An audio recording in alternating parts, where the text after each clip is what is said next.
Hello, students. Hope you are doing very well during this pandemic. As you know, we have started to study English literature and we have studied the poem The World is Too Much With Us. As you know, that this is a sonnet. Sonnet is a 14 lines poem divided into two parts, the octave and the sestet. The first 8 lines of the poem are called octave, and the last 6 lines of the poem is called sestet. So let us start to read this poem aloud and try to understand it. The world is too much with us, late and soon. Getting and spending, we lay waste our powers. Little we see in nature that in ours. We have given our heart away, a sordid boon. This sea that bears her bosom to the moon, the winds that will be howling at all hours, and are upgathered now like sleeping flowers. For this, for everything, we are out of tune. So these 8 lines are called the octave of the poem. So in the octave, the poet raises some questions. He is asking some questions. So I am going to explain these lines.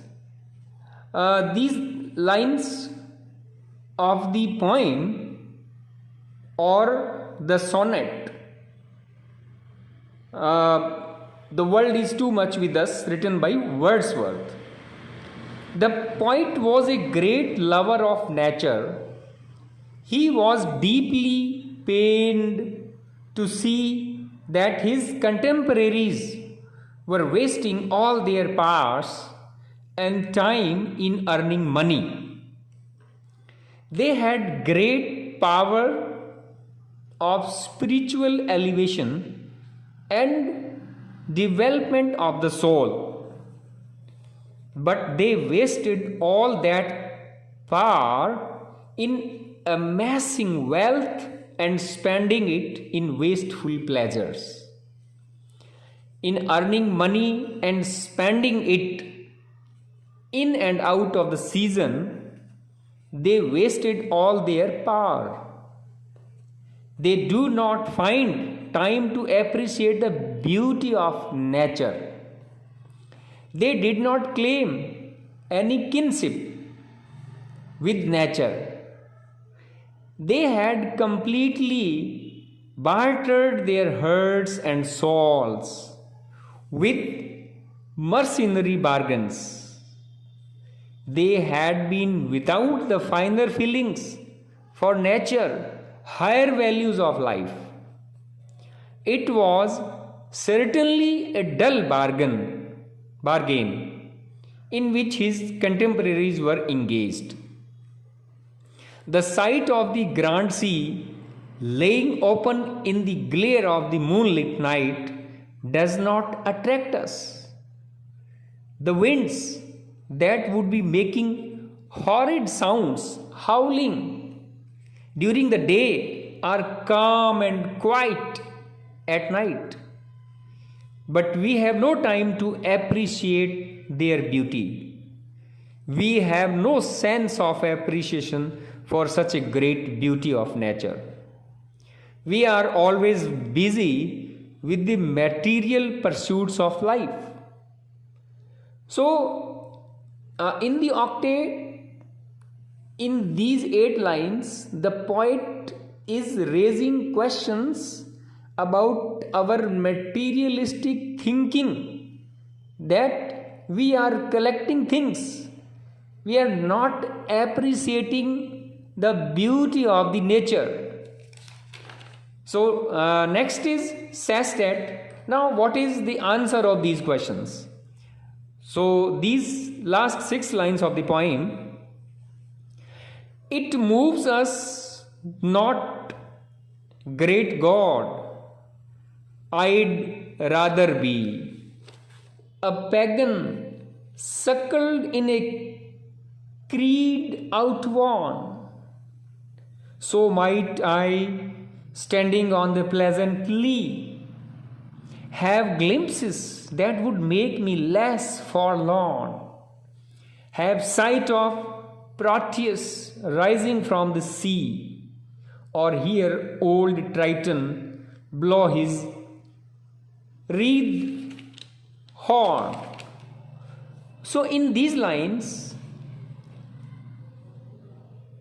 of the poem, the world is too much with us, the poet is grieved at the growing materialistic tendency of the people of his age. They are completely devoid of the love of nature.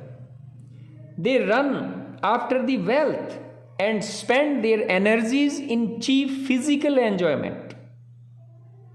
The poet is so much disgusted with the ugly life of his age that he desires to run away to the age of pagans, who were simple and innocent people. The pagans believed in various gods and goddesses found in nature. In their company, he would stay beside meadow and enjoy himself among the variety of beautiful objects of nature. His loneliness will vanish in the company of the beautiful scenes of nature. He would get an opportunity to hear the sound of the conch shell blow by Triton. He would like to see the sea god Proteus. He is ready to accept paganism for Christianity for the sake of his love of nature. Pagan is nature worshipper, a believer in polytheistic religion. So, in the sestet, the last 6 lines of the poem, the poet wants to be a pagan, not such a man who pursues, who follows only materialistic gain. So,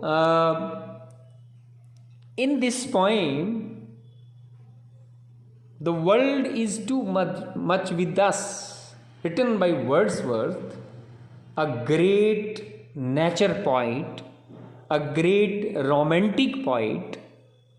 He tells that we must appreciate the natural beauty, not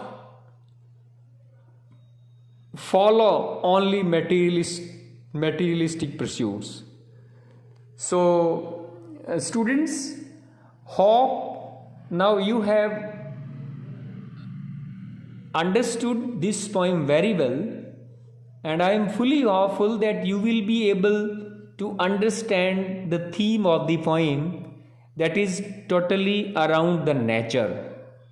As I have told you in my previous audio, that this is a poem of nature, and Wordsworth was a romantic poet of England. Thank you so much.